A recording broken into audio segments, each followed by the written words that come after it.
Blood pressure and basal conditions. What is normal blood pressure? What is ideal blood pressure? What is optimal blood pressure? आप एक table यहाँ पे देखोगे, इस table से आप इंटरप्रेट कर सकते हो। कुछ टर्मिनोलॉजी मैं ब्लड प्रेशर के बारे में आपको बताऊंगा। जैसे एक कंडीशन है प्री हाइपरटेंशन, दूसरा है हाइपरटेंशन, फिर है hypertension stage 1, hypertension stage 2, then hypertensive crisis. So आगे इनके ऊपर पैरामीटर्स लगे हुए हैं, इनको आप डिटेल देखेंगे। कुछ कंडीशंस जो ब्लड प्रेशर रिलेटेड चीज़ें होती हैं, जैसे सबसे इम्पॉर्टेंट आइडियल ब्लड प्रेशर जो है 110/70 होना चाहिए, या नॉर्मल ब्लड प्रेशर 110/70 है। या 120/80 भी ठीक। ऑप्टिमल ब्लड प्रेशर इस उम्र में, इस एज का, इस आदमी का इतना होना चाहिए। प्री हाइपरटेंशन जो है 120 to 139 मिलीमीटर ऑफ मर्करी, ये ऊपर वाला होना चाहिए। और डायस्टोलिक जो है नीचे वाला 80 to 89 मिलीमीटर ऑफ मर्करी, ये होता है प्री हाइपरटेंशन। ये ऑब्वियस है, ये क्लियर है। 140/90 millimetre of mercury is hypertension. अब हाइपरटेंशन में कुछ चीज़ें हैं जो मैं आपको अवेयर करूंगा। मुझे उम्मीद है मेरी बातें कुछ आप अंडरस्टैंड करोगे। सबसे पहले वाइट कोट हाइपरटेंशन के बारे में मैं आपको बताना चाहूँगा। वाइट कोट हाइपरटेंशन एक ऐसी सिचुएशन है, अगर आप डॉक्टर्स के चैम्बर पे जाओगे या इमरजेंसी रूम में जाओगे, डॉक्टर्स का वाइट कोट अगर आपका देखते हो तो आपका स्ट्रेस हो जाती है, एंग्जाइटी हो जाती है। और वहाँ पे जब ब्लड प्रेशर डॉक्टर आपका चेक करता है तो वो एरोनियस रिपोर्ट आ सकती है, रॉन्ग रिपोर्ट हो सकती है। डॉक्टर्स अक्सर तौर पर मर्करी वाले बीपी ऑपरेटर्स से आपका ब्लड प्रेशर चेक किया करते हैं, लेकिन अब क्या है, wall mounted blood pressure machines होती हैं इमरजेंसीज़ में, रूटीन ओपीडीज़ में। सो उसमें कुछ सेंसिटिविटी ज़्यादा होती है। और एवन जैसे आप इसीलिए मोस्ट इम्पॉर्टेंट है home measurement of blood pressure जो है, ये इस चीज़ को ओवरकम करेगा। वाइट कोट हाइपरटेंशन का असली डायग्नोसिस करने के लिए आपको home measurement of blood pressure करना है। अब home measurement of blood pressure दोनों तरीक़ों से हो सकता है। या तो आपको मर्करी वाला ब्लड प्रेशर मशीन यूज़ करना, हाँ वहाँ पे आपको ट्रेंड आदमी होना चाहिए। और जो भी हेल्थ केयर प्रोवाइडर है वेल इक्विप्ड होना चाहिए, उसको आइडिया होना चाहिए किस तरीके से कैसे ब्लड प्रेशर चेक किया जाता है। घर में भी वहाँ 15 मिनट पहले रेस्ट में रखना है, चाय नहीं पीनी है, कॉफ़ी नहीं पीनी है, कोई स्मोकर है सिगरेट्स नहीं पीने, रिलैक्स तरीके से बैठना है, काम तरीके से बैठना है, ताकि एरोनियस रिपोर्ट्स आपको वहाँ पे एवं घर पे भी ना आए। हाँ, कुछ सेंसिटिव ब्लड प्रेशर मशीन्स होती हैं, आपका थोड़ा सा आर्म ट्विस्ट करने में आपका बीपी गलत रिपोर्ट आएगा।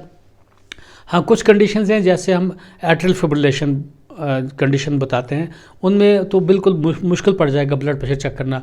ओनली एक टेक्निकल एक डॉक्टर जो है वो अच्छे तरीके से वो ब्लड प्रेशर अंडरस्टैंड करेगा कि क्या हम उसमें क्या होता है, 3 रीडिंग लेनी पड़ती है उसी आर्म में, एक ही आर्म में 3 रीडिंग लेनी है, उनका उसको मीन निकालना है, एवरेज निकाल के वो आपका फाइनल रिपोर्ट आएगा कि इतना ब्लड प्रेशर है। ये तो है वाइट कोट हाइपरटेंशन को ओवरकम करने के लिए home measurement of blood pressure जो है वो बहुत ज़रूरी है। ब्लड प्रेशर इक्विपमेंट्स जो है तकरीबन बेस्ट वाले जो हैं घरों में यूज़ हो जाते हैं। 1500 से लेकर 2500 तक या 3500 तक ये तकरीबन आ जाते हैं।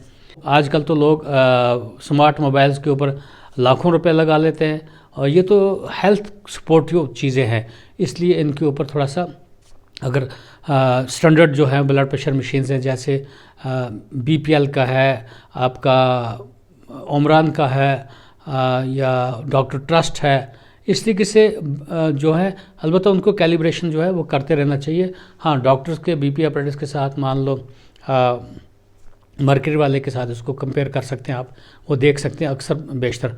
तो ऑलमोस्ट 2-3 रीडिंग देखनी है, राइट आर्म और लेफ़्ट आर्म में ये ब्लड प्रेशर मेजरमेंट करके 2-3 रीडिंग लेके आपको एक्यूरेट रिपोर्ट्स आ सकती हैं। Health is first priority, knowledge सबको होनी चाहिए। मेरा क्रक्स कहने का भी यही है कि ये चीज़ें हमें मान लो कहीं दूर गांव में, कहीं दूर जगह पे जहाँ पे कुछ मशीन्स नहीं होती हैं या लोग ले लेते हैं, तो उनको थोड़ा स्टैंडर्ड वाली आइटम ले लेना चाहिए, ताकि और पूछ के या देख के, आज तो डिजिटल एरा है, आज तो इंटरनेट से भी आप देख सकते हो विच मशीन इज़ बेस्ट, कौन सा यूटिलाइज़ करना चाहिए, किसको कौन सी एरोनियस रिपोर्ट देता है, कौन से सही रिपोर्ट देता है, कभी गलत रिपोर्ट भी आ जाती है। तो उसी एक ही ब्लड प्रेशर चेक करने से उस पर ट्रीटमेंट चेंज नहीं करना है, उसमें क्रॉस चेक करना है। सेवरल ओकेजन्स पे ब्लड प्रेशर चेक करना होता है।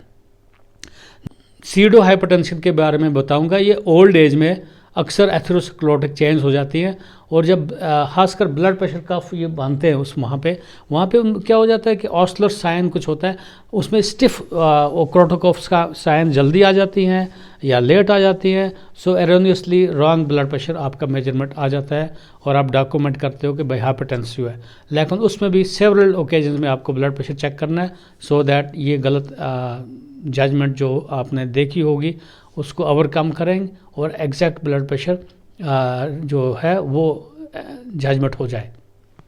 आइसोलेटेड सिस्टोलिक हाइपरटेंशन एक ऐसी कंडीशन होती है जिसमें जो सिस्टोलिक ब्लड प्रेशर है ऊपर वाला 140 मिलीमीटर ऑफ मर्करी से ऊपर चला जाता है, और डायस्टोलिक जो होता है वो 90 मिलीमीटर ऑफ मर्करी से नीचे रहता है। ये भी ओल्ड एज में होता है, फ्यूक्रोमोसाइटोमा है, थायरोटॉक्सिकोसिस है, ऐसी कंडीशन में ये होता है। सो आइसोलेटेड सिस्टोलिक हाइपरटेंशन इसको भी अंडरस्टैंड करना है, क्योंकि आप अगर ट्रेनिंग ले रहे हैं ब्लड प्रेशर चेक करने में, तो अगर आपको कुछ गलत फहमी हो रही है तो ये चीज़ें भी माइंड में रखनी है। It is called isolated systolic hypertension. एक कंडीशन होती है एक्सेलरेटेड हाइपरटेंशन। ऑलरेडी एक शख्स को ब्लड प्रेशर होता है, हाइपरटेंशन होता है, लेकिन एक्सेलरेटेड सडनली एक्सेलरेट ज़्यादा ब्लड प्रेशर उसको आ जाता है, और with effect of damage to the retinal vessels, उसमें अलबत्ता पेप्लोडीमा नहीं होता है, फंडल चेंज आ जाते हैं, तो दैट्स कॉल्ड एक्सेलरेटेड हाइपरटेंशन। ये भी एक कंडीशन है, ये इमरजेंसी लाइक कंडीशन हो जाती है।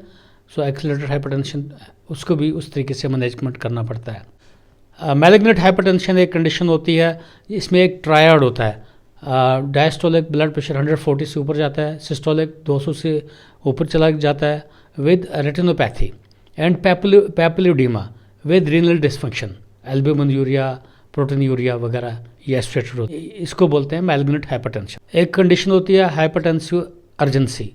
इसमें क्या होता है कि ब्लड प्रेशर सडनली राइज हो जाता है, लेकिन आर्गन डैमेज नहीं होता है, तो इसमें ग्रेजुअल ट्रीटमेंट करना होता है, ब्लड प्रेशर को नॉर्मलाइज लाने की कोशिश करनी होती है।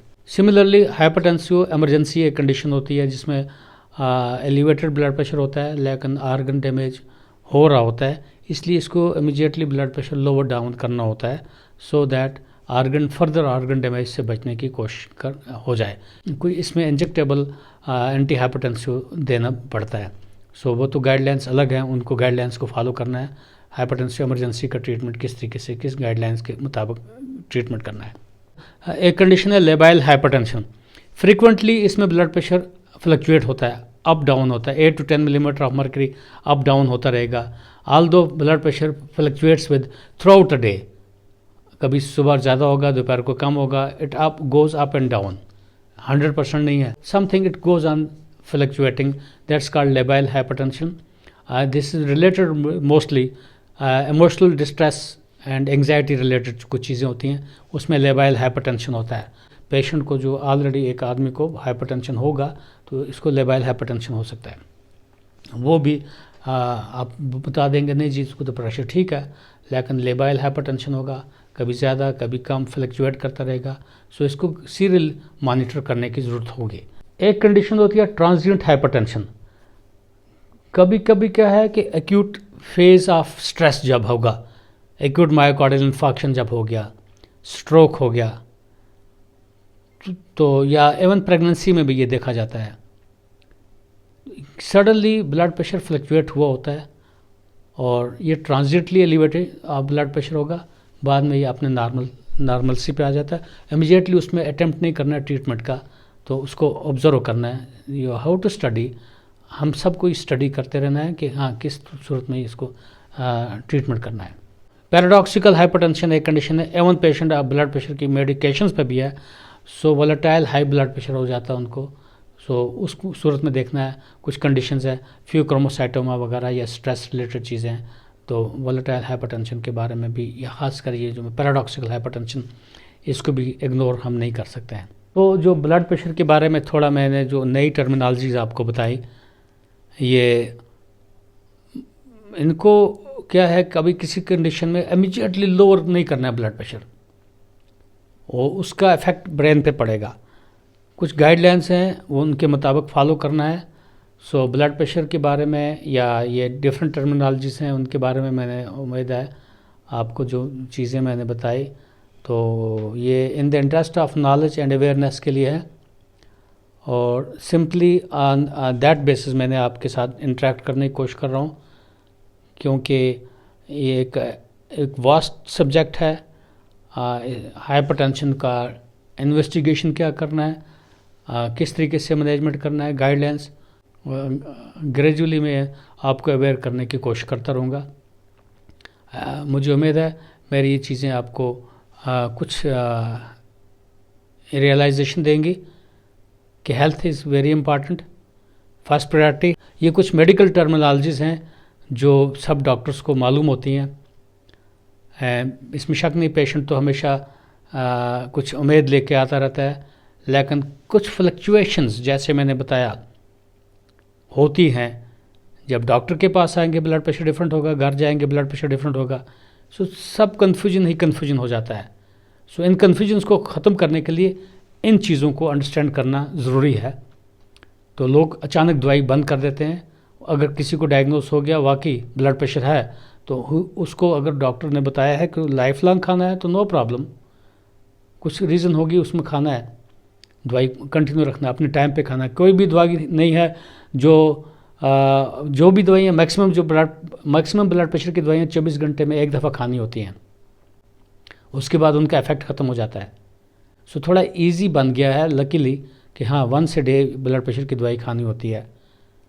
सो हाइपरटेंशन से क्या क्या कॉम्प्लिकेशन है, मायोकार्डियल इन्फार्क्शन है, ब्रेन अटैक होगा, स्ट्रोक होगा, किडनी डैमेज हो जाएंगी, रेनल फेलियर होता है, किडनी फेल हो जाते हैं बहुत, उसके फिर एक्सटेंसिव प्रॉब्लम्स आती हैं।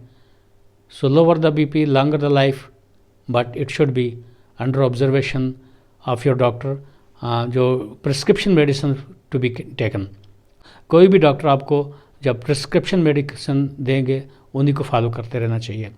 Discuss with your doctor, follow your doctors advice, और ख़ासकर जो मैंने कुछ अपना एंगल से जो बता रहा हूँ, क्योंकि डॉक्टर पेशेंट पॉपुलेशन जो है उसमें कितना है क्या है, उस एंगल से आपको अपने ब्लड प्रेशर भी अपने घरों में जो ब्लड प्रेशर रखेंगे अथेंटिक मशीन्स होंगी, और मैं भी ये आपको हेल्प करती रहेंगी।